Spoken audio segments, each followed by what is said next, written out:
Pagkasamit ka rin ba ang pagkain nga dia? Sikat sa isla ang kuyo o binsa intirong Palawan. Latong kuyoan ang aran pero magsaisay ang ingalinan. Kung ara ka pa kakasamit dia Kaylo kara kung ara ka pa kakasamit dia Amos tara pagtabid ka nakin.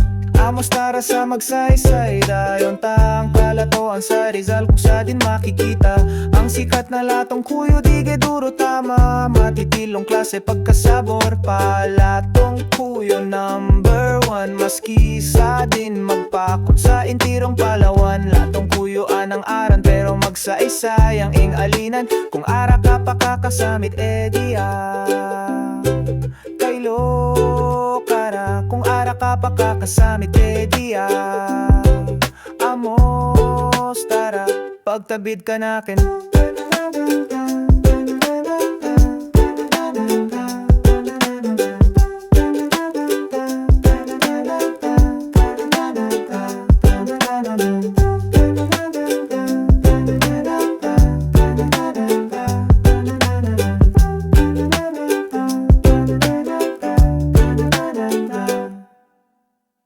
Amos tara sa magsaysay dayon tang kalatoan sa Rizal kung sa din makikita ang sikat na latong kuyo dige duro tama. Matitilong klase pagkasabor pa latong kuyo number 1. Maski sa din magpakon sa intirong Palawan. Latong kuyo anang aran pero magsaysay ang ingalinan. Kung ara ka pa kakasamit dia Kaylo kara kung ara ka pa kakasamit dia Amos tara pagtabid ka nakin.